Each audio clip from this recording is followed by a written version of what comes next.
What's going on, everybody? Just trying to get everything set up here under the gun. A lot of stuff going at the deadline. Get all this last final preparations underway.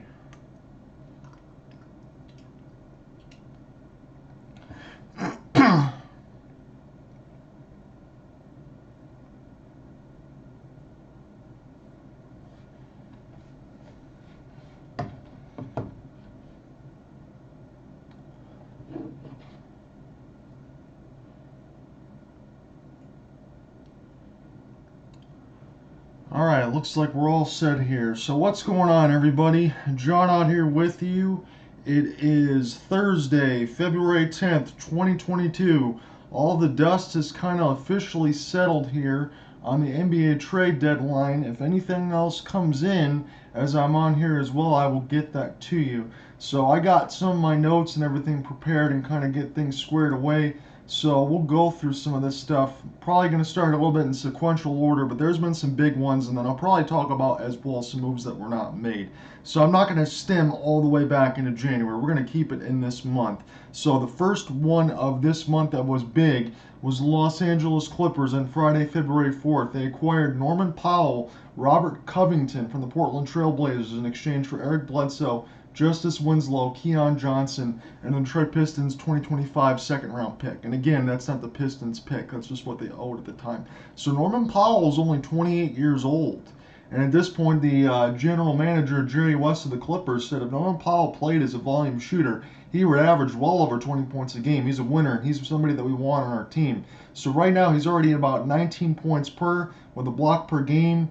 He's 6'3". He shoots about 40% from distance. So the other side of it for Robert Covington, as you already know, for the Philadelphia 76ers, he is one of those 3-and-D guys. So the fact that the Clippers were able to go in and get Norman Powell and Robert Covington in exchange for what they did, that's a pretty good gift for the Clippers there on that Friday on February 4th. So here's the utterly famous thing, or the infamous thing, if you want to talk about that, as far as Eric Bledsoe on the other side, because he's one of those ones with the Suns with the tweet, "I don't want to be here." So maybe another one of those ones going back to the Trailblazers, and I'm going to have him have one of those get sent out. So Eric Bledsoe, he's going to make about $19 million next year and then be a free agent. So that's going to be something where you would perceive this on the Trailblazers side as a salary dump in the precursor before the dismantling had already happened, right? So he's going to make some money. Yeah, he can get you some points and stuff off the bench, but Eric Bledsoe is not what he once was. He's not the same as his athleticism. He's not the same as his ability to create plays. He can't shoot as well as he used to. So I would perceive this as a hard salary dump. Justice Winslow, on the other side of it, being 25 years old, is more of a defender than anything else. He hasn't really found his offensive game. He's been in the league now for about 6 years, which is hard to believe. But that's one of those guys that maybe he can plug and play as far as a defensive piece that they would need. And Keon Johnson, again, only 19 years of age. We'll see what ends up happening with him and if he plays. And then also getting a second round pick in return.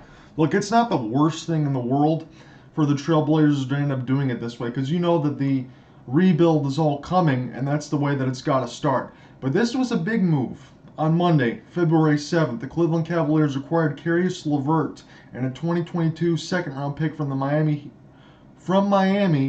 and then from the Pacers in exchange for Ricky Rubio, a 2022 first-round lottery-protected pick from Cleveland, a 2022 second-round pick from the Houston Rockets, and a pick from the Utah Jazz. So that was a little bit all over the place there as far as like a multi-team kind of deal. So Cleveland is going to get Caris LeVert, and with Caris LeVert, you know him from the Michigan side, and he did pretty well in Brooklyn before they acquired Kyrie Irving and Kevin Durant. And we're going to get to Brooklyn a little bit later in this broadcast as well. So with Caris LeVert, Cleveland puts themselves immediately with Evan Mobley, with Colin Sexton, Darius Garland on the immediate forefront. They already have a great relationship with Jared Allen and things like that. LeVert's coming back home to Cleveland. This is one of those instances where Cleveland is sitting around the third, fourth in the standings in the East. I can get that to you officially here. They're fourth with 34 and 21. They're just a game back from the top spot in the East. Cleveland has had one hell of a year. They're getting a guy right now that can do a lot for them. Score a lot of points, get about 20 points per over the last 5 seasons. But my only concern with Caris LeVert is not the way that he plays. Everything that he's going to bring to Cleveland is absolutely multifaceted and great, especially in offense. But if you're going to talk about the last 5 seasons with Caris LeVert, then I think it's fair to mention he's only played 178 of the possible 410 games. And I know, granted, you can cut about half of those because you still got half the season remaining, but the point is still valid.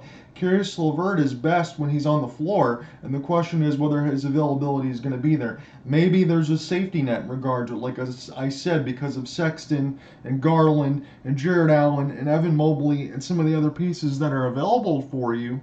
But at the same time, you have to wonder if he's going to be able to be available to play consistently. He's going to make $19 million next year, and then he'll be a free agent. So it should be about roughly a season and a half for Caris LeVert to showcase himself and for Cleveland to put themselves in a situation where maybe a few years ago, after LeBron James had left, that nobody thought would be in that spot. But Cleveland's really, with this trade, I think, proving to say, we're going to be good, we're going to be here, we want to try to win something right now. And who am I to tell anyone else in the Eastern Conference, I mean, other than Milwaukee Bucks fans, but who am I to tell anyone else that Cleveland can't do it?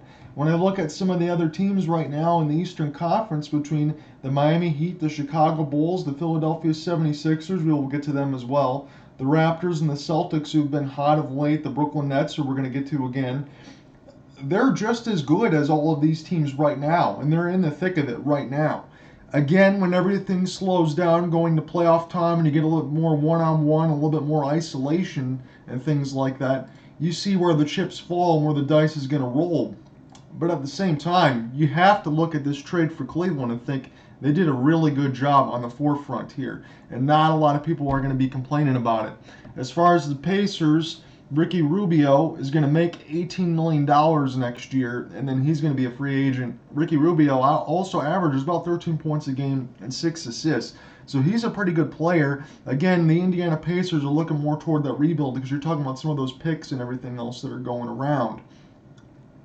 But they're beginning the rebuild. They're getting someone in the middle of it that can do some damage, and then probably toward next season also flip Rubio somewhere else. I kind of feel bad for Ricky because in the last 6 to 8 years, he's kind of gone from team to team to team to team, but he's good. He really is. He's good offensively, and that's kind of where he didn't start when he was in Minnesota. Everyone thought he was going to be a prodigy as far as running offense, but he's been good offensively, and he'll probably get flipped for more as the Indiana Pacers ended up getting quite a few picks in that regard. So, again, the Cavs, Caris LeVert, and a second-round pick from Miami to the Pacers in exchange for Ricky Rubio, a first-round pick from Cleveland, a second-round pick from the Rockets, and a second-round pick from the Jazz. So that's already starting something. That's pretty good there for the Indiana Pacers to get that amount.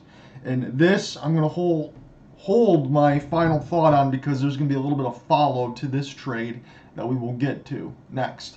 So on Tuesday, the New Orleans Pelicans acquired C.J. McCollum, Larry Nance Jr., and Tony Snell from the Portland Trail Blazers in exchange for Josh Hart, Nickeil Alexander-Walker, that's why I have that there, Thomas Zatoransky, Didi Louzada, and a protected 2022 first-round pick from the New Orleans Pelicans, a 2026 second-round pick swap, and a 2027 second-round pick swap. So the Pelicans, those are all picks from the Pelicans. So 2022 protected this year, and a pick swap between 26 and 27 in the second round. The way the pick swap is going to work for the Blazers there is they're going to get the better between the two, whatever is left between the two records of the two teams in the Blazers and the Pelicans. So long story short here is CJ McCollum, we can officially say, is a New Orleans Pelican. So immediately I thought of this. I'm not talking about all the mid-range stuff that CJ can do. He's a capable three-point shooter and an okay defender, but he's definitely a really good mid-range shooter. He can definitely get you some points. About 20 points per, and he's pretty close to a 40% three-point shooter. Maybe give or take, that's a little high for him now. Maybe not going to stay that way all the way through. There's a kind of minor injury concern for CJ McCollum over the last few years. because he's missed some time significantly over the last 2 years, and he's going to make over $34 million in the next 2 seasons. He's going to be 32 by the time all that's done. But again, this move I think is for one reason and one reason only. Zion Williamson, we want you to stay in New Orleans. That's what this move is for. It's all it is. You have Brandon Ingram, you have Zion Williamson, and you have C.J. McCollum. That's got to be the reason why the move is made. For Larry Nance Jr., I know he's got some of the athleticism of his dad, but not a lot of the playing ability. He's got $10 million coming next year, and then a free agent, while Tony Snell is already a free agent. So it's probably, in this instance, another good salary dump situation for the Portland Trail Blazers. They can get a whole bunch of picks here from New Orleans that are probably not going to be that good, all things considered, all the way around. Unless everything else works out, unless Zion Williamson comes back, the Portland Trail Blazers are going to be getting some good picks out of this. So everybody talks about, oh, Portland this and Portland that, they've done such a bad job, and look at what they're doing. I don't really think of it that way. I think of the Portland Trail Blazers on this side, and Josh Hart, again, 26 years of age. He's a guard that's 6'5". He's an all-around guard, pretty much. He can shoot, he can rebound, he can get assists, he can play make. $13 million over the next 2 years before becoming a free agent. That's pretty good because Josh Hart's got size. Not a lot of guards, listen, they don't go in there and get rebounds and do a lot of other dirty work. This guy's going to be a really good piece for the Portland Trail Blazers. He's going to be sticking around. The rest of it that I want to hold on to is the following day, and I'm going to talk about Nickeil Alexander-Walker on that. So we're going to gloss over the rest of this trade here as I continue, and then we'll bounce back to it. So another one of the big ones here on Tuesday was the Indiana Pacers getting Tyrese Halliburton. Just 21 years of age, remember. Tyrese Halliburton, 21 years of age. Buddy Hield, 29. And Tristan Thompson, who's probably on his way out, from the Sacramento Kings in exchange for Domantas Sabonis, Justin Holiday, Jeremy Lamb, who might be a buyout situation, and a 2023 second-round pick. So here's the thing with this one, before we go back to C.J. McCollum and all of that. So with Tyrese Halliburton, he is 21 years of age. He's just in his second season. With De'Aaron Fox there in the Sacramento Kings, who already said at times, I know now he's got the contract extension where he's going to be there for a few more years. He didn't want to be in Sacramento, but De'Aaron Fox got signed in. He's in his 5th year. He's going to be there for a little more. He's got the next 4 years at least in Sacramento. Maybe Sacramento looks at this. Again, it is Domantas Sabonis. Domantas Sabonis is only 25 years of age. I know Tyrese Halliburton is 21, and maybe he's got a little bit more of the upside. Look, I'll give it to you like this. Tyrese Halliburton is averaging 13 points a game, 7.5 assists, and about 3 rebounds in just his second season. He's only 21. De'Aaron Fox has got 21 points per game in his 5th year. The other numbers for Halliburton are higher. He runs a better offense. Halliburton is still on his rookie deal, and he's under control for the Pacers now for at least 3 more years, only counting up to about $8 million. Fox is signed for the next 4 years, up to about $35 million. De'Aaron Fox is a blur on the floor, but Tyrese Halliburton probably has a little more upside. This is the reason why I think the Sacramento Kings ended up making this move, and why it ends up going to probably work out for them. Right now, I know people are going to dog this and things like that, but it's really the truth. The Sacramento Kings just beat the Los Angeles not the Lakers, but they beat the Minnesota Timberwolves last night. The Trailblazers beat the Lakers last night. But they beat the Timberwolves. The Timberwolves that was on a team on the rise. They had just won like 5 in a row and things like that. They went in and beat Minnesota. They traded traded Halliburton away. They got Sabonis. They are right now a game out of the play-in spot. They're just a game out of the play-in spot. Domantas Sabonis is one of those guys that can get you, whether or not he's already reached his ceiling again. He's only like 25 years old. He's got 19 points a game, 12 rebounds, and a steal. He doesn't have much speed. He's not really a defensive stopper, but he's only going to make over $19 million in the next 2 years and become a free agent at 28. He's already a solid player. Considering what he's already signed for, it's an excellent value for the Sacramento Kings. Again, I think it's fair to say that maybe for Domantas Sabonis, his value has peaked a little bit. But if you're telling me someone's peaked and they only make $19 million over the next 2 years, but they're going to average me consistently about 19 points, 12 rebounds, and a steal. And I think his numbers are probably going up a little bit with the Sacramento Kings, playing with De'Aaron Fox, playing with some better players around him, and Harrison Barnes and things like that. I thought the Kings, and they made a couple moves today, and we'll get to those as well, but I thought the Kings are clearly going for it at this point. So if you're telling me a guy that averages 19 and 12 and a steal isn't much of a value at $19 million, only 26, 25 years old, you're crazy. You're crazy. This isn't one of those situations where I think the Kings absolutely royally crap the bed. They know they're going to a playoff spot. They want to go for it. They haven't been in the playoffs in 15 years. Like, you could say Chris Webber is falling over in his grave and all that as much as you want to, but it's not the truth right now. It's just not. On the other side of it, for the Sacramento Kings, they remove Buddy Hield. And here's my thing about Buddy Hield. Buddy Hield is signed for the next 2 years for about $19 million, and he's going to become a free agent at 31 years of age. He's going to be here for the next couple of years in Indiana. But his numbers have been on a steady decline. I don't know how I feel about Buddy Hield's game. So in 2018-19 season, he averaged 20 points per game. He was legitimate. He started. He's a really good player. People back then are thinking, yeah, if he averages that, then definitely Indiana got the better part of the deal. Not so fast. This year, he's averaging just 14 points per game. Rebounds and assists and shooting percentage have dropped 45% to 38% in that time. And I'm just talking about twos, 45 to 38%, so that's not good at all. And then 42%, which is elite from three-point range, to about 36. So he's still a decent three-point shooter, but his twos percentage have fallen off big time. So he's been healthy over that time, but this entire year for the Sacramento Kings, and again, Buddy Hield is just 29 years of age. This entire year, he's been coming off the bench, averaging career lows. He hasn't been able to start a game. That's not a good sign. That's one of those situations where, okay, we might have given up Tyrese Halliburton, but you're not giving up much in Buddy Hield. And look, Tristan Thompson, anywhere else Tristan Thompson goes, the team automatically gets worse. We're not talking about the first couple of years in Cleveland, or talking about him being on the Texas Longhorns beating my alma mater, Oakland University Golden Grizzlies. That doesn't matter anymore. Tristan Thompson's nothing anymore. So for the Kings to be able to get Domantas Sabonis, yes, I understand they had to get rid of Tyrese Halliburton to do it. But this isn't one of those situations where I think the Kings, like everyone else does, completely fall apart. They're going to be a good team for the next few years if they can continue to put all the things around them. Interestingly, though, we'll be going back to the Kings as well.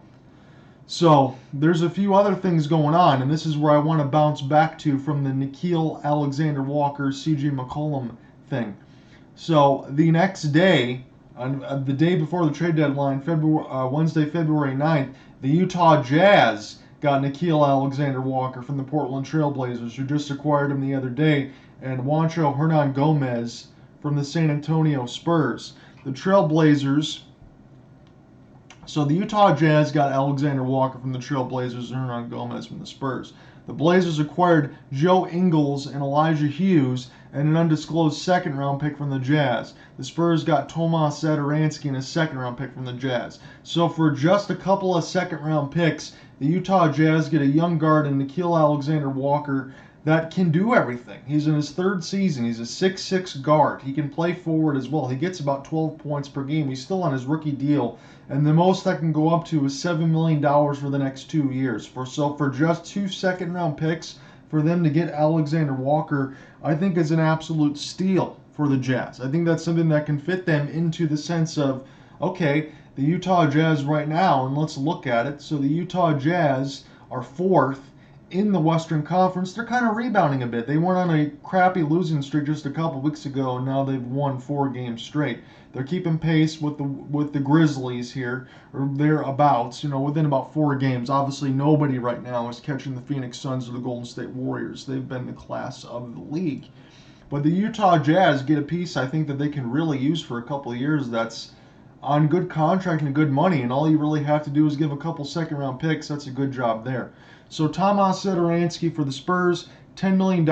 I think he might be released going into this season because he's going to be a free agent. Didi Louzada can make up the $2 million for the next 3 seasons if it ends up going that way. So the Blazers, again, they removed Alexander Walker and Zadarsky, in my opinion, in terms of cap space and an extra second-round pick. Joe Ingles from a few years ago, now he's 34, but Joe Ingles from a few years ago was a sharpshooter for the Utah Jazz, and that's seemingly gone away as the injuries and everything else. His best days are behind him. So Elijah Hughes, a 6'5" forward, 23 years of age, second-round pick from the 2020 draft. We'll see if he ends up getting playing time. And going in through the day, the Blazers also waived Cody Zeller. So the Blazers are kind of removing all that stuff from there. They're freeing up cap space. I think going into the next year, look, I'm not saying this is going to happen, but Nikola Jokic probably isn't going to leave the Denver Nuggets because the Denver Nuggets own his rights. He has a chance to, get the most money in Denver. He's going to be a free agent next season. So after this upcoming season, he's going to be a free agent. The Blazers are clearing a lot of space. They already got Anthony Simons. They have Damian Lillard. They have some good pieces in there for a rebuild part of it. They have some picks and all that stuff coming. If you're making a bunch of cap space, you're also looking to make a kind of move. And I think the Blazers could be able to do that. I like what they've done. I'm not going to be one of those ones that are going to just say all hell's going to break loose because CJ McCollum is gone. It's what the Blazers had to do. I think it would be a little bit disappointing in this regard if Chauncey Billups gets removed next year for the Portland Trail Blazers. That's not all on Chauncey Billups. Chauncey Billups got a big win last night with his team, with them pretty much playing a G League unit besides Anthony Simons, and they beat the Los Angeles Lakers after they got absolutely lambasted the other night against the Milwaukee Bucks, in which I did that game. This is a good thing for the Jazz to get Alexander Walker. It was clear that the Spurs are going to continue to move things around, and we will get forward to that as well. And the Trailblazers are just making their picks and things like that. So the only thing in return for this trade, that Hernangomez deal, after the couple second-round picks for Nickeil Alexander-Walker, the Jazz had to give up a couple second-round picks, and they had to pick up the bad contract of $6.5 million for one more year before he hits free agency. The guy only averages 1.2 rebounds, just 1.2 rebounds more than I even do, and I don't play in the NBA, and I got cerebral palsy. So, no disrespect to Hernangomez, but sometimes you got to end up picking those contracts, and that's what the Jazz are doing. At least they get to move on from Joe Ingles and things like that, which I think, all things considered, that would be fair for them to do. And just before the trade deadline, because we're going to get to that here in a minute, there was another move. This is an interesting one here to me, and I don't know, because I'm not an insider in the NBA and all of that, how this would correspond to the rest of everything else. But the Oklahoma City Thunder acquired KZ Okpala from the Miami Heat in exchange for a 2026 second-round pick. But this is why I think this deal is going to be a little bit important, and maybe the move had to happen with players in order for this to happen. So the importance of the deal is not KZ Okpala or the 2026 second-round pick. It is the fact that an addendum has now been made. The 2023 first-round pick already owed to the OKC Thunder from Miami has been amended to a 2025. So the 2023 first-round pick that's already owed is now a 2025, 1-14 protected. And if it's not conveyed, it's going to be a 2026 unprotected pick that could be anything.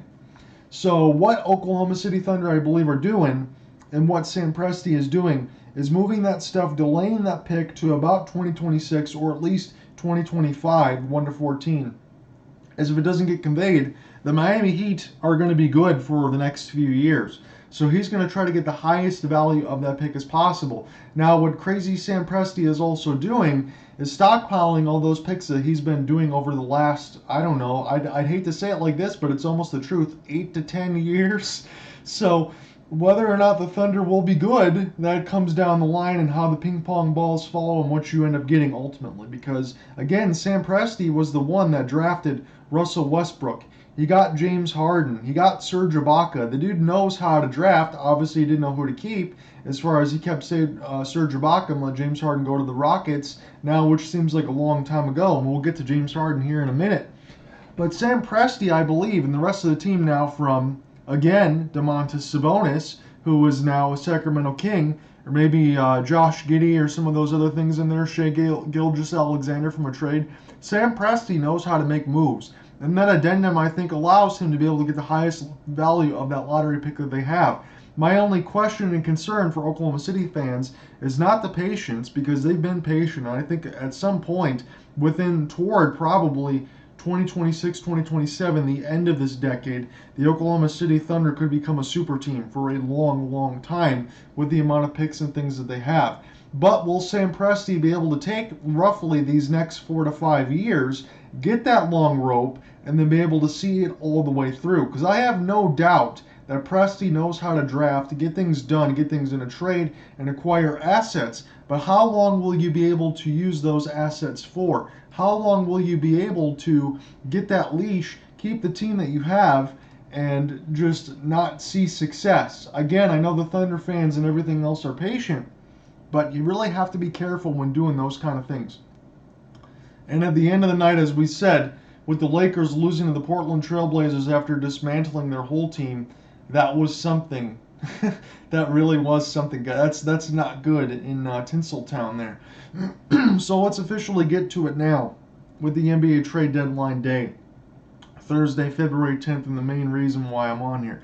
Those were some big moves, but some of the biggest moves were made today. And one of the biggest shockers was not the one to me that's been talked about all day, but let's get to it. We got some stuff to take care of first. So on the home front here, for my side here in Detroit, the Pistons acquired Marvin Bagley III, who's just 22 years of age, from the Sacramento Kings in exchange for Josh Jackson and Trey Lyles. Now, I want to pay attention to this whole thing. I want you guys to pay attention to this whole thing because this is all one move, but I made this a lot easier to understand, unlike some of the stuff that I put together yesterday. So again, the Pistons get Marvin Bagley III from the Sacramento Kings in exchange for Josh Jackson and Trey Lyles. So look, Marvin Bagley, 6'11", he's easily a double-double threat. Let's see if he can end up improving on it. He's still very, very young. Just recently in the draft from a couple of years ago, that was the Trae Young, Luka Doncic draft where Bagley was second, Trae Young first, Doncic third, right? So he's there. He's already good. He's probably going to be the Pistons' best defender and the Pistons' best big man. So Trey Lyles, who was decent off the bench, is gone. Kelly Olynyk, from the way that he's been playing, obviously for me, again, he's got another year here, but he has zero value at this point. So for Marvin Bagley, he's got $14 million coming next year, and then he's going to be a free agent. This isn't a Blake Griffin deal. This guy's 22 years of age. He's got tons of potential room to grow. So he gets roughly a season and a half to showcase himself, and the Pistons can figure out, hey, we can move this guy at the deadline next year for some significant value, or we can keep him in as a serviceable piece. For the Sacramento Kings, they needed to shed cap space, and they needed to get rid of a guy that wasn't going to be there, because they're going to go ahead and go for this now. If Marvin Bagley is not going to be a piece for them there, they're going to end up making this move. So Josh Jackson, I look like this, is obviously a very serviceable player for the Pistons. He was one of those guys that was a huge miss for the Phoenix Suns, because over the last few years, other than falling into Devin Booker, they've done a horrible job in the draft. Just really horrible. But Josh Jackson has become a serviceable piece. Josh Jackson is still only 24 years of age, so they get a bigger guard that can shoot and score a little bit and kind of play a little bit of defense and do a little bit of everything. Again, he doesn't shoot the highest percentage, but that's one of those pieces that the Pistons let go that I don't think they're going to miss as much in comparison getting Marvin Bagley and seeing what he can do immediately. For Trey Lyles, on the other side of it, I thought he was decent off the bench for the Pistons. I thought he was decent for the San Antonio Spurs. He's going to make just $2.6 million and then become a free agent. So that was a good contract that the Pistons could have been able to move, but instead that goes to the Sacramento Kings. Again, that's the price that you got to pay in order to get somebody like Marvin Bagley. I'm totally fine with that. Where the rest of this trade continues is like this. This was all one move today in the 6-team deal. So the Los Angeles Clippers also received Rodney Hood, 29, and Semi Ojeleye, 26, from the Milwaukee Bucks in exchange for Serge Ibaka, 2 second-round picks, and cash. So look, for the Milwaukee Bucks, Serge Ibaka is nothing more than an insurance piece at this point. Yes, he's still a valuable three-point shooter, and yes, he can still block shots, even though he's getting up there in age. But this is one of those insurance pieces that goes with Bobby Portis Jr., who I think is already better than Serge Ibaka and everyone else on there, but really a main insurance piece to whether or not Brook Lopez ever returns for the Milwaukee Bucks. To be able to do that and just give up 2 second-round picks, they get 2 second-round picks in cash, only giving up Rodney Hood and Semi Ojeleye, that's fine for the Milwaukee Bucks. you have to be able to do something like that. That's just the way that it goes. For the Clippers, in the end of it, we'll see what Rodney Hood and Ojale can do. But that's all it is right there. The biggest thing to me for the Bucks was this, and maybe he's expendable, maybe he's not. The Sacramento Kings, I thought, made another excellent move in terms of considering they're already going for it. They got Donte DiVincenzo from the Bucks. Donte DiVincenzo has not had the best three-point shooting year. I will grant you that, but he's still only 25 years of age. He's down in the 28th percentile. That needs to improve. Usually he's a career 35% three-point shooter, which is very more than serviceable. He's already a solid defender. He's got decent size. He averages double-digit scoring. He's only going to make $6.6 million next year before becoming a free agent. When they think about all of that, maybe they're considering that he's already expendable, and what they want to do in order to make everything piecemeal together is solidify their front court just in case Brook Lopez doesn't come back. But to Donte DiVincenzo, to me, that's a loss for the Bucks. They might look at it saying that we already have Pat Connaughton, it's okay, we can deal with not having DiVincenzo there. But he's a good player, and he will be missed. And I think the Sacramento Kings, in terms of already getting Domantas Sabonis, getting Josh Jackson, Trey Lyles, and Donte DiVincenzo, they got a lot coming back. It's already very clear now that they're going for this thing. And it's a good signing there for the Kings. And I really think it's a good signing there for the Milwaukee Bucks. For the Los Angeles Clippers, look at it. You look at it like this. You want to get some second-round picks and some cash considerations to kind of move some things. Okay, fine. Rodney Hood might be a serviceable veteran. He doesn't shoot well from three. Semi Ojeleye doesn't play much at all. I don't know what that's going to do for Tyronn Lue or everything else going forward. Maybe more expiring contracts and things like that for the Clippers is concerned, and picks and cash in return. So, some other small trades before we get to the biggest elephants in the room. The Toronto Raptors acquire Thaddeus Young, Drew Eubanks, and a 2022 second-round pick from the Pistons, which was the Spurs part of it.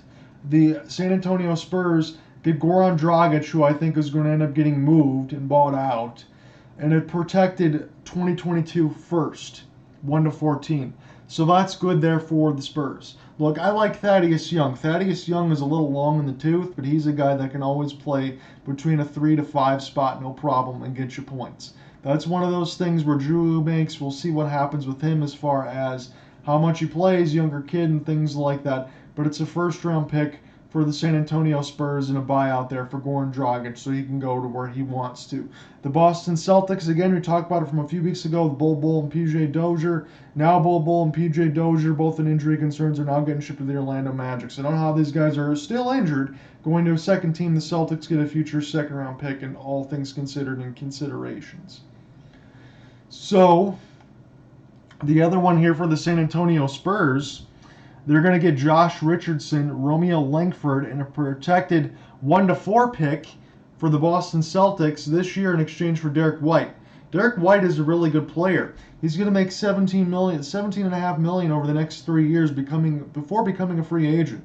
He's a really good scorer. Derek White is going to be somebody that's going to be able to come off the bench or start and be able to get you consistent points. He's only 27 years of age. As far as Josh Richardson, he's a 3-and-D guy. Romeo Langford hasn't played much. But the San Antonio Spurs are also acquiring another high pick in this year's draft, so the rebuild is already looking pretty good for the San Antonio Spurs. It's interesting because Derek White was already signed, and he thought that they were going to be a big piece there for the San Antonio Spurs. San Antonio said, screw that, we're going to start and expedite this rebuild right now, and that's what they're doing.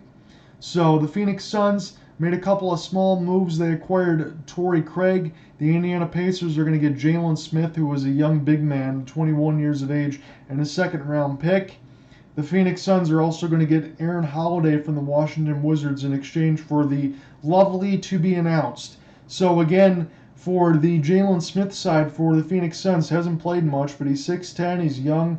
Indiana's going to get another chance for their rebuild. He can look to be a free agent in the offseason as it looks according to Sport Track. As the other 2 years are crossed out, he could get bought out, be a free agent next year. Torrey Craig is 31 years of age, but he's another guy that you can put on the Suns rotation that I think is pretty good as far as a seasoned veteran. He's going to make $5 million before becoming a free agent. He can hit a three and do all of that stuff. So these are the biggest elephants in the room, and I don't even think the biggest trade is until after this, but we will get to it. Always, let me know what you think. Facebook.com/TBU Gunslinger, Twitter @JohnReinott. So what we've been talking about over the last couple months and what's been rumored has finally happened. The domino has fallen for the Philadelphia 76ers. The domino has also fallen for the Brooklyn Nets. So the Philadelphia 76ers are going to acquire James Harden and Paul Millsap from the Brooklyn Nets in exchange for Ben Simmons, Seth Curry, Andre Drummond, a protected 2022 first, and a 2027 first. So we'll see how good the Nets are in 2027 as far as the Sixers are concerned. Look, the Sixers and the Nets knew that they were going to get nothing. James Harden didn't want to be on the Nets anymore. Ben Simmons didn't want to be on the Philadelphia 76ers anymore. It's simple as that. So right now, for James Harden to be able to go to the Philadelphia 76ers, and look, they had to give up a lot to be able to do this. So 2022 first, that's going to kind of pigeonhole them a little bit as far as everything else is done. Their team now is really solidified at this point. The future 2027 first, you can take it or leave it in that regard and see what ends up happening. But right now, James Harden, as you know, 32 years of age, so he's already getting up there. But even at that point, he's a solid 25 points per game, 10 assists type of guy. No question, he's still really good on offense. But James Harden is now only shooting around 40%. He used to be closer to 45, 47, and things like that. He was a much, much better shooter. It's kind of fallen off a little bit. Is that not wanting to get injured, to get this trade acclimated, or is that age and everything else catching up to him? The reason why the Philadelphia 76ers are going to be a little pigeonholed is this. He's going to make $47 million next year, and then he's going to become a free agent. So you have what you have right now. And in terms of what I think about a couple of years ago for the Philadelphia 76ers, they were probably a better team with Embiid, Jimmy Butler, and Ben Simmons. But right now, Daryl Morey, the former Houston Rocket, he really wanted James Harden. They're going to make that happen. So Paul Millsap is a free agent. That's take it or leave it at that point. That's going to fall off the books. So they pretty much acquired James Harden in exchange for giving up Ben Simmons, Seth Curry, Andre Drummond, and 2 first-round picks, one this year and one in 2027. The question immediately falls to you is this. Are the 76ers good enough to win a title right now and in the next 2 years? So right now and next year, that's pretty much all it happens to with the 76ers. If they don't do that, this move is not going to be too good. But in terms of what happens, and I hate to say it like this, but I'm going to do it. Ben Simmons held Philadelphia 76ers hostage. There was nothing else that they could do. He made it clear that he didn't want to play for them. I ultimately don't think it's fair to be able to kind of move that around and say, hey, this is what I'm going to do. This is what I believe in. You can't stop me from doing it. Sucks to be you. That's really not fair to do. But that's really all Philadelphia could do. They knew that they weren't going to be able to get anything for him, so we can't waste Joel Embiid anymore. We can't waste him anymore. You had Jimmy Butler. You should have kept Jimmy Butler. You didn't do it. You had Ben Simmons, and you realized that didn't work out. You had Seth Curry and things like that. You had some other shooters and J.J. Redick. You didn't keep them. So now you have James Harden. Are they good enough to win it right now? Right. Well, I mean, right now they're in the standings looking at a 32-22 record, just 2.5 out of the first place spot of Miami Heat, Bucks, Bulls, Cavs, Raptors. All of them are all bunched together. But that is the ultimate move. Now, on the Brooklyn Nets side of things, I didn't think I would be prepared to say to this. I think the Brooklyn Nets probably got the better of this deal. Again, it all depends on what Ben Simmons is going to do. But I think Ben Simmons at this point, he's being a little brat about it. He won it all out. In terms of that, he did lose some money. Maybe he gets a chance to reclaim some of that in Brooklyn. He's just 24 years of age. Ben Simmons, don't forget, is 6'11". He can already do a lot without a jump shot. 15 points a game. He can definitely run the offense. He can definitely guard 1 to 5. He can definitely rebound, assist, and do all of that stuff. He's a very, very effective player. He's probably already the best defender on the Brooklyn Nets. The question for Ben Simmons right now is rust. The question for Ben Simmons right now is fit. But I think Ben Simmons will ultimately fit right now in this regard. He's going to make about $38 million over the next 3 years. He's not going to be a free agent until he hits 29. Right now he's 26. So Ben Simmons, you're going to be getting the best of Ben Simmons right now for Brooklyn. Seth Curry is going to be 32 by the time he gets to free agency. in that regard. So he got another year. He's going to be making about $8.5 million next year and then becoming a free agent. Talking about Seth Curry and Steph Curry, Seth Curry is an excellent three-point shooter. In some instances, in some averages, he's better than his brother is. He averages 15 points per game. He's a solid guy that can run you some offense. An excellent shooter that Brooklyn can definitely use because Joe Harris is kind of falling off a little bit. So be able to get that as well as Ben Simmons, and then being able to get Andre Drummond, who immediately is going to be able to start. Because look, Paul Millsap's been injured. Blake Griffin's probably better off the bench. He can't give you all the stuff that he once could. Andre Drummond can immediately come on the Brooklyn Nets and start and do a lot of things. He doesn't cost you any money either. He's a free agent this year. He's making nothing. So the fact that he's making nothing, you also get Ben Simmons and you get Seth Curry, and all you really had to do was give up a first-round pick this year that's not going to be very good because Brooklyn is going to end up being a decent team. Look, the 2027 first-round pick, that's way off in the distant future right now. Nobody's going to sit and talk about that or think about that in terms of what's going to end up happening. But I would say, at the end of the day right now, between James Harden going to the Philadelphia 76ers in exchange for Paul Millsap, who's really not doing much of anything, the Brooklyn Nets got the better of this deal. The only way this is going to end up working out right now for the Philadelphia 76ers is if they win a title right now this year. Is James Harden that guy? Is James Harden the guy that he's looked like more toward this year where he's been hurt, his numbers are down, he's not as good of a defender as he once was. He's never been a great defender, but he's always been able to get you an on-ball steal here and there and run offense and things like that. But his numbers are down. He's 32 years of age already. He's already had some concerns like Ben Simmons as far as wanting to be there and wanting to do some things. Look, as good as James Harden is, he should not be traded this many times within the last few years. This guy should be a franchise player that should be able to be there and be a mainstay. So the question is whether or not the Philadelphia 76ers can win a title within this year and a half. Otherwise, it's not going to work. For the Brooklyn Nets, with Kyrie Irving and Kevin Durant, Kyrie Irving has not been able to do all the things that he wants to do, and that's simply on his own faults and his own misgivings. James Harden wanted out, but Kevin Durant can absolve a lot of those issues.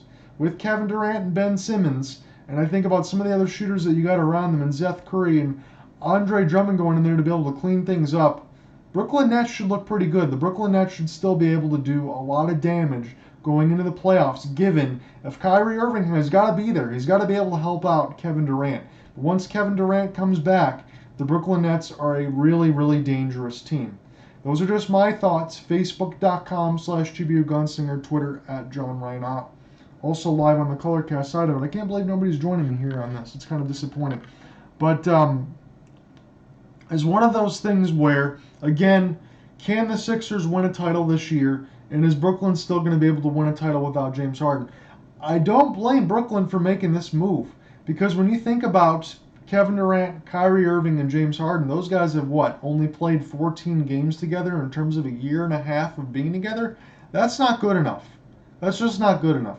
So both sides need to be able to wash that stuff away and go on. And I think both teams did improve today. But the question is whether or not the Philadelphia 76ers kind of slam that ceiling and they kind of close that door a little bit in terms of win now. Because if they don't win now, that could look really bad, especially if James Harden ends up going somewhere else. If he thinks he can get another big contract, he's got to improve on those numbers and get a title to his name, or that's not going to look too good. So the biggest move, I think this was the biggest move of all. You can question this and call me crazy if you want, but I think the biggest move of the day was this. The Dallas Mavericks are going to acquire Spencer Dinwiddie and Davis Bertans from the Washington Wizards in exchange for Kristaps Porzingis and a future second-round pick. So they already knew for the Washington Wizards side, which was unfortunate, that Bradley Beal is going to be shut down for the rest of the year. The Wizards are clearly in rebuild mode. To be able to acquire somebody like Kristaps Porzingis, and I will get into Kristaps a little more here in a second, about 26 years of age, for Spencer Dinwiddie and Davis Bertans, I think is an absolute slam dunk for the Washington Wizards. And I'm going to tell you this why. I think this is the most shocking deal of the day, and I have a different perspective on this. For Dallas' side of things, you have to look at it from the perspective of this. You have Luka Doncic. They didn't want to take the thought process that I had a couple of months ago because Luka Doncic was young enough, but hear me out on this before you think I'm completely fucking crazy. Luka Doncic was young enough to where if the Dallas Mavericks effectively tanked, like the Pistons were doing, and I'm not saying they could effectively tank that hard because there's too much talent on the roster, but if they got you between a 5 and 7 pick over the next couple of years, you further maximize Luka Doncic and you turn the Dallas Mavericks into a dynasty in terms of having a staying power between 5 and 7 years. Because honestly, in the NBA, it comes down to this: you rebuild throughout the draft. And that's the way that things work. But Dallas clearly doesn't want to take that approach. And this is one of those instances where I look at it in terms of Kristaps Porzingis. Nobody's saying that this guy isn't talented. Nobody's saying he isn't a good defender. Yes, he's having an off-shoot year from three, and we're going to get back to that. But nobody isn't saying that he couldn't average you about 20-some points per game and be a dominant defender, get you about a couple blocks and things like that. He's definitely a young centerpiece. But what Dallas is doing is this: Kristaps, you're not healthy enough. He's played, and again, you can move about 40 games off of this mark in terms of whether or not he plays or not. In his 7 seasons, he's played just 320 games of the 574 available. He's not available right now for Dallas. Dallas has Luka Doncic, and they're looking at this and saying, hey, if he's not available, I know he's still young, but this isn't a point where we want to screw around and waste Luka Doncic. We want to go for this right now. We want to know that Jason Kidd is improving us on the defensive effort. We feel like we're a much better team now, and we need pieces that are going to be on the floor and be available to play this season, tonight, today. So Spencer Dinwiddie, I look at it like this: 28 years of age, former Detroit Piston. He was really good on the Brooklyn Nets before Kyrie Irving and Kevin Durant showed up. Yes, he's having a little bit of a down year, but I still believe Spencer Dinwiddie is an excellent all-around guard. He can score, he can rebound, he can shoot, he can get you double-digit points. I think he's going to improve on that like 38% shooting percentage and things like that, because when you're playing with Luka Doncic and you're playing in that system, those guys can really knock down threes, and Luka is able to get these other guys open and have them score. The only question is whether or not you're going to be able to be ready to shoot. So Dinwiddie's only going to be making $18 million over the next 2 years before he becomes a free agent. The fact that this guy can do the all-around game like Josh Hart could on now the Trailblazers side, Spencer Dinwiddie is capable of scoring points. It's just a question of whether or not he's going to improve in terms of his three-point shooting, which I think he will. I think some of these guys have had some down years. I think he will. Now, the biggest part for me is this, in terms of what Dallas will also do, because they also acquired Davis Bertans. So Davis Bertans is only 29 years of age. He's also a guy that can get you about 13, 14 points a game. So both Dinwiddie and Bertans can definitely fill it up. But my question is this with Bertans: he's a 6'10", 6'11 guy. His numbers are down. Yes, again, I think those numbers will improve playing in that Dallas system, playing with Luka Doncic, getting some easier looks. Again, I understand Kyle Kuzma and some of those other things going on. John Wall, not playing and things like that, moving things around in Washington. Going to the Rockets and things like that. There's not a lot of guards. There's not a lot of setups in terms of what's going on. Now with Bertans, now with Dinwiddie, that kind of gets situated there in Dallas, and you kind of figure out what you have. So with Bertans, here's the one troubling aspect. It's not about some of the offensive numbers being down.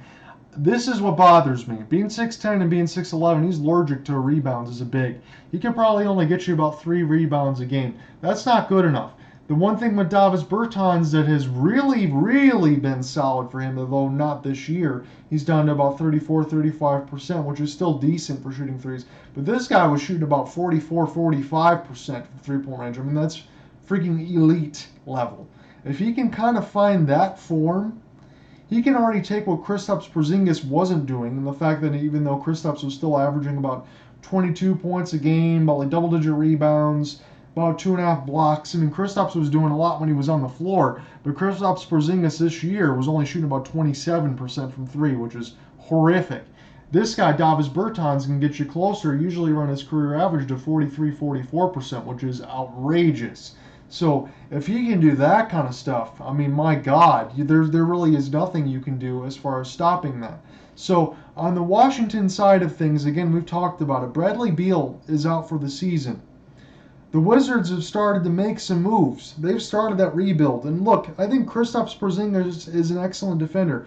Yes, he's having an off year from three. Again, he's usually about 35% or thereabouts, a little bit higher. He's down to 28. So the obvious, again, concerns for me, again, 320 games out of the last 574 in 7 seasons. You can give or take about 30, 35 as we got roughly half the season left to go. Kristaps Porzingis is going to make $35 million over the next 2 years and then become a free agent. He's going to hit the free agency mark at 29. He's just 27 right now.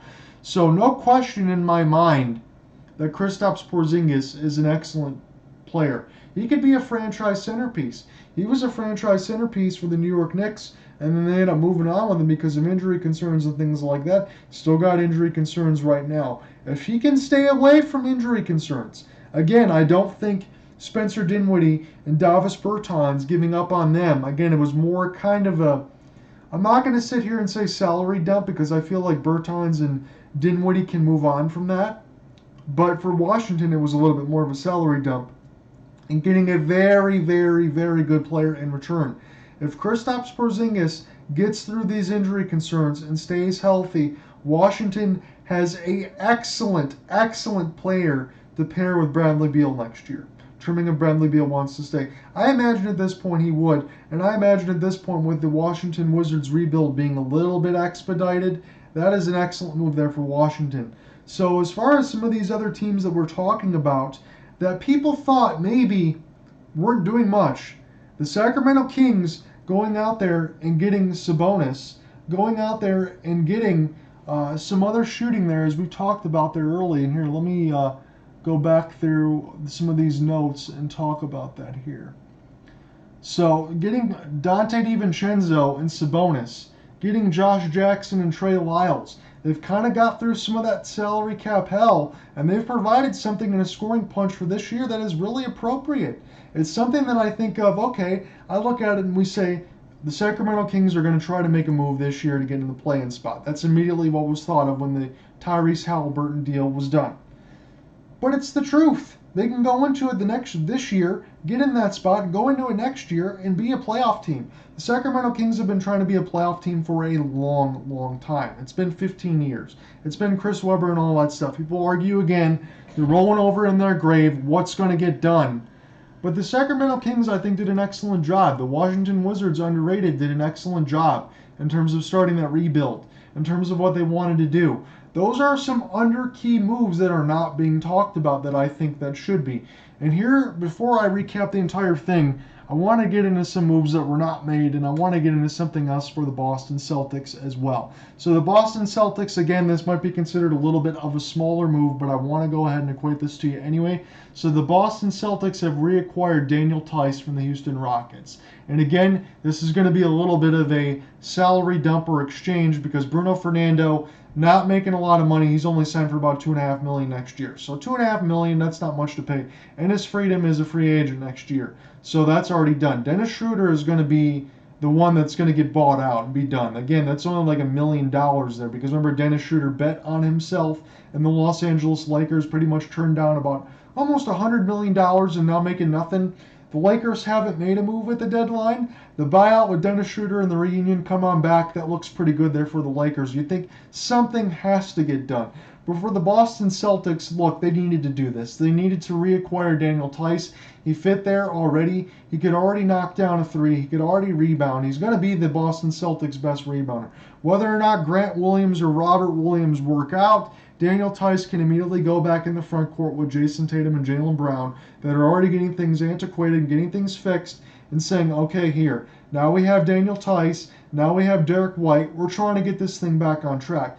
I think it's fair to say that the Boston Celtics, even from a couple of years ago, have still not recovered from the Kyrie Irving deal. They're still reeling. I think today they've done a little bit better job as far as getting all of those pieces back on track. Again, granted, it's a little bit low-key, but getting Derek White, who's already signed for a couple of years now, who already gets you pretty good point production, 17 points or more, and then getting Daniel Theis already in that front court, that makes the Boston Celtics a hell of a lot better than they were to start. Because again, between Horford, Theis, Williams, it's going to shore up that front court. Dennis Schroeder is obviously going to get a buyout, and then we'll see what ends up happening. So Here's some of the things that didn't happen that you thought might. So your buyout market now looks like this. This is probably going to happen a little bit later in this day. If anything breaks, I will get this to you I will get this to you before I end up closing things out here. That's why I wanted to start at 4 to kind of get everything else as the dust had settled before we sit here and talk about all this crazy stuff. I want to get you all the definitives here. So Kent Bazemore, Goran Dragic, Jeremy Lamb, Tristan Thompson, and Dennis Schroeder are all available as far as buyout side of it. So for the Los Angeles Lakers, it was been an absolute mess. Again, I did the game the other night against the Milwaukee Bucks, and they got killed. And again, it's fair to say that the Los Angeles Lakers, just like LeBron said the other night, they're not at the same level of Bucks, okay? That's fair to say. They're not at that same level.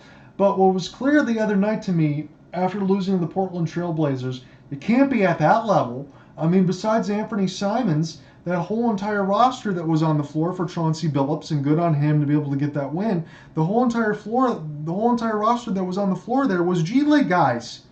And the Lakers lost. And Anthony Davis goes in. He has about like 14 shot attempts. Okay, that's fine. He has 0 shot attempts in the fourth quarter. What the hell is going on over there? It would have been one thing the other night if they went into Milwaukee and he shot about 35 shots and he completely blew his wad. Look, I understand that regard. But when you're going into it and not even getting a single shot attempt in the fourth quarter, the Lakers have to figure this out.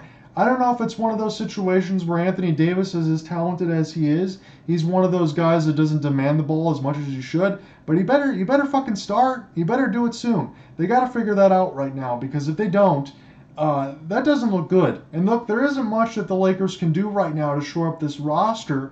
But with Dennis Schroeder being there, I think they have to make that move in the buyout situation. There really is nothing else that they can do. Look, they don't need Tristan Thompson. Nobody wants Tristan Thompson. He's baggage at this point. He doesn't make any team better. Maybe Jeremy Lamb. Jeremy Lamb is having a little bit of a down season from 3, but that really seems like the only option there for the Lakers. And for Goran Dragic side of things, again, Miami hasn't made any moves really besides that KZ Okpala, kind of move, and then swapping some of the other things as far as the first round pick that we talked about, where the Thunder are going to push that back and Sam Presti's going to push the things back. But with Goran Dragic, it's got to be one of those things where I look at it like this. If Miami Heat haven't made a move, it seems like a perfect fit for him to come back. He likes being there. Miami likes him there. It's a chance for them to make something to kind of shore up the rest of that roster. Are the Miami Heat going to win the NBA championship? Probably not.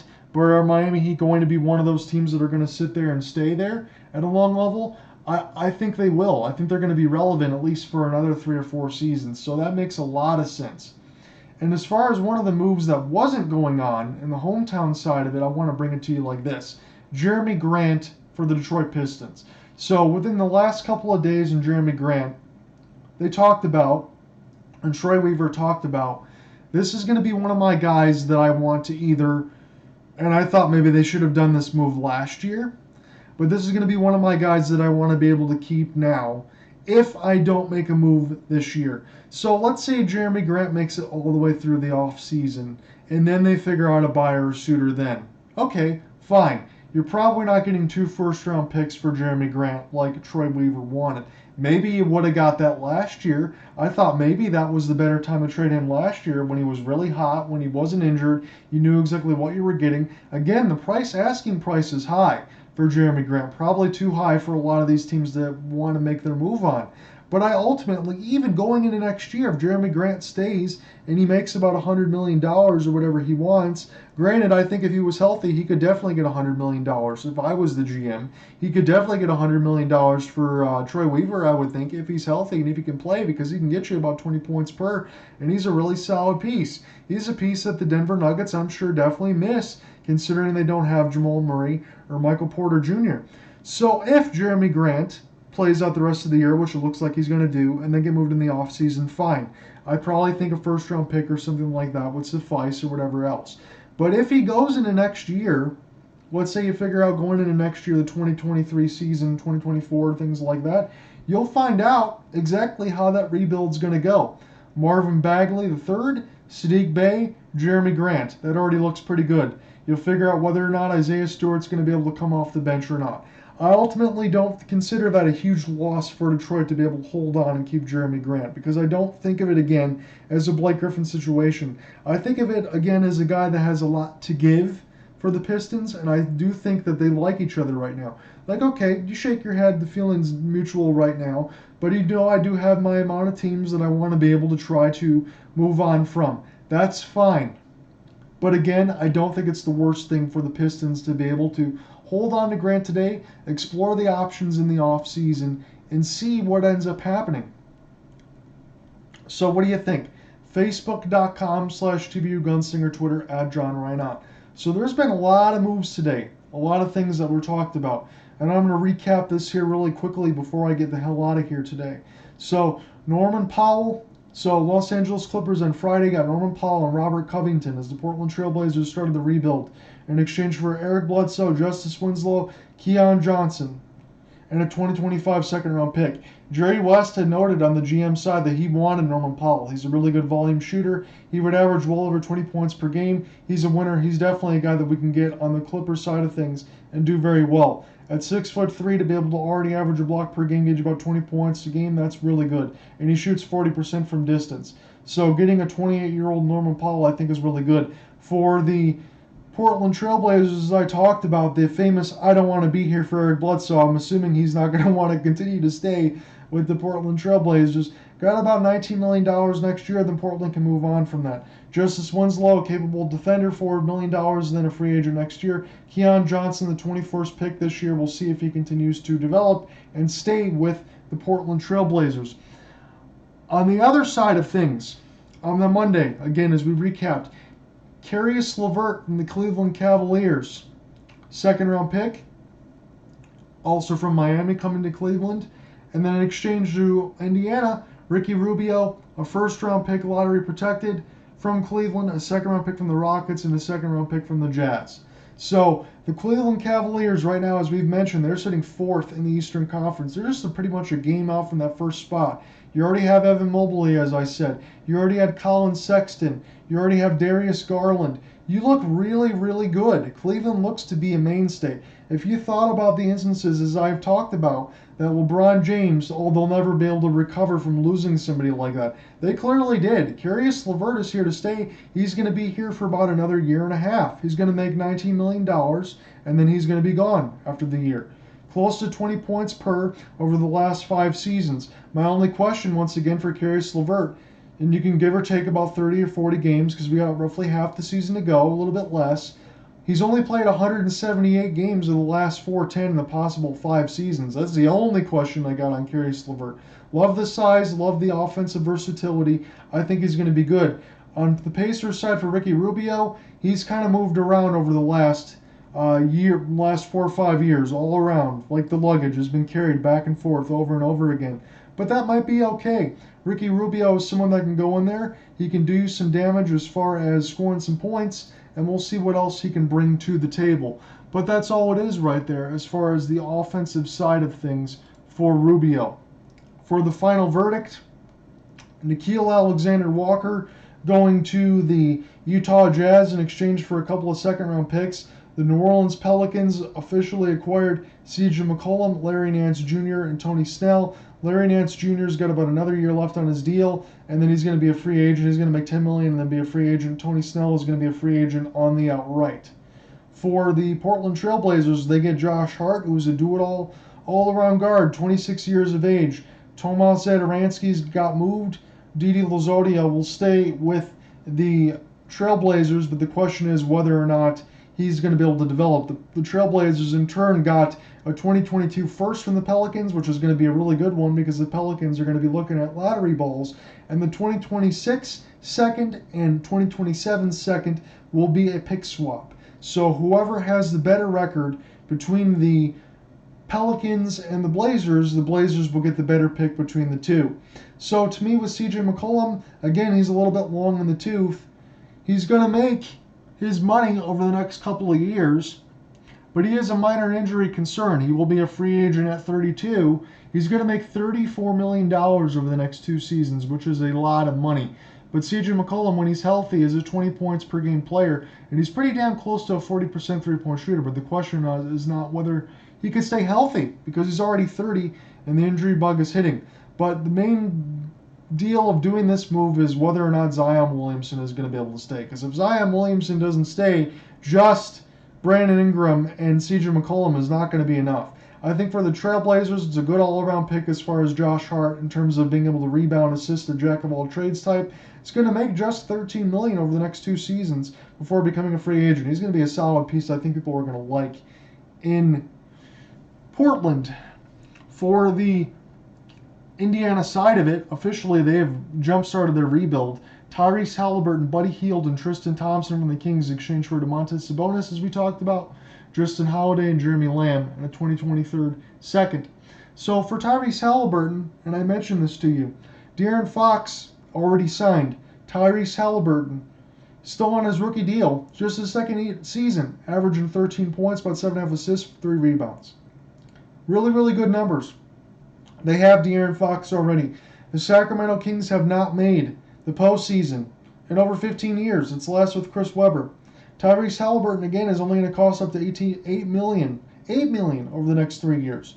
So that jumpstarts it for Indiana. That makes a lot of sense for Indiana. Again, Domantas Sabonis, on the other side of it, Domantas Sabonis is only 25 years of age.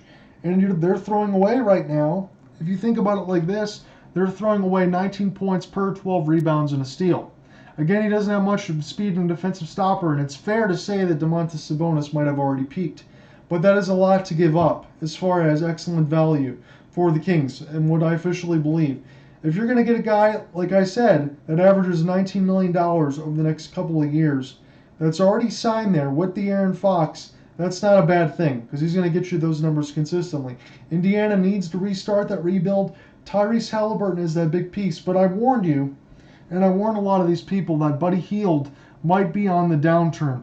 Buddy Hield is still getting $19 million over the next couple of years before he's even a free agent. His numbers have been on the steady decline. Buddy Hield was getting about 28, in 2018, 2019, about 20 points per. Now it's down to 14 points per. It was from 45% shooting, now down to 38% shooting. An elite 42% shooting from 3, now to about a serviceable 36. He's been healthy over the time, but he's coming off the bench now. That's not a good sign. You should be starting when you're making that kind of money. You should be getting more of an impact. So it's all on Tyrese Halliburton's shoulders to be able to sequester the rebuild and everything else for the Pacers. But the main thing is he's getting picks out of it. At the same time, for the Kings, I think they've done an excellent job in this regard. Again, people are going to say they're throwing it all in for the playoff spot. But going forward, again, he is signed with De'Aaron Fox. They haven't been there in 15 years. They got a big win last night, again, as I mentioned, over the Timberwolves with 22 points, 14 rebounds, and 5 assists. It makes a lot of sense to do. On the other side of it, again, Nickeil Alexander-Walker going from that trade just for a couple of second-round picks for the Jazz. All they had to do was get Hernan Gomez's bad contract for 1 year, about $6.5 million, and then be done with it. The Trailblazers can get rid of the expiring contracts of Joe Ingles, and they get Elijah Hughes. We'll see what ends up happening with him. Tomas Satoransky. They get some extra picks, and that looks good for them. The Trailblazers, as I said, they're going to get some picks out of it, and they waived Cody Zeller. So they're getting their cap space. They're getting their extra picks. They got Josh Hart. They moved on from CJ McCollum. It looks pretty good there for Portland as far as the rebuild side of it. Again, you can say they've thrown it all away. Anthony Simons is already really good, considering what they're getting, considering they already want to still rebuild around Damian Lillard. It makes a lot of sense. It was a pick swap there really quickly from the Oklahoma City Thunder and Sam Presti with KZ Okpala, but the main thing of it was getting that 2023 first-round pick, now moved to a 2025 first, and if not, conveyed to 2026 first, probably when the Heat won't be as good. So Sam Presti's got a bajillion picks to be able to play with, but the question is not whether or not he's going to live to see it all. And the quickest recap of the quickest recaps is to talk about the Suns have made some moves, but the biggest ones, again, on the home front side of it, Marvin Bagley coming to Detroit in exchange for Josh Jackson and Trey Lyles. The Kings get Josh Jackson, who's serviceable. Trey Lyles has an excellent contract as well. The Clippers get Rodney Hood and Semi Ojeleye from Milwaukee Bucks in exchange for Serge Ibaka, 2 second-round picks in cash. So Serge Ibaka, the insurance policy for Brook Lopez. Dante DiVincenzo, that's another huge one for the Sacramento Kings. To be able to get DiVincenzo, to be able to get Josh Jackson and Trey Lyles, to be able to get Domantas Sabonis, all these friendly contracts and some really good players. I thought the Sacramento Kings did an excellent job in that trade deadline that nobody's talking about. The San Antonio Spurs expedited their rebuild. They got a few more picks in there for Derek White, who surprisingly was already signed. He's going to the Boston Celtics. The Boston Celtics acquired Daniel Tice.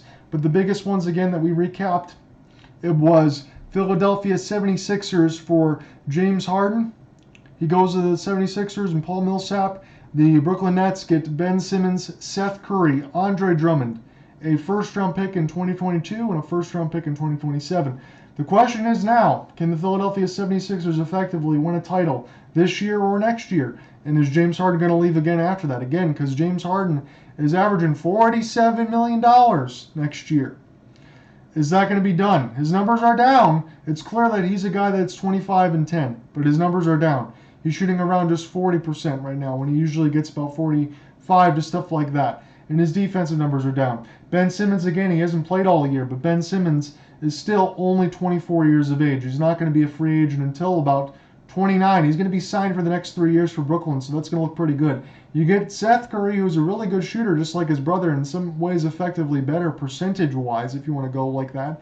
$8.5 million next year before even becoming a free agent, so still got a year with him. 15 points per game. Andre Drummond immediately can go right into that front court and serve well as far as a rebuild and either come back next year, immediately fit in that starting lineup, and do everything that the Nets need him to do. And the biggest one to me, again, we talked about this before I get out of here, the biggest one to me is Spencer Dinwiddie and Davis Bertans to the Dallas Mavericks in exchange for Kristaps Porzingis. Spencer Dinwiddie and Bertans are going to fit in right now.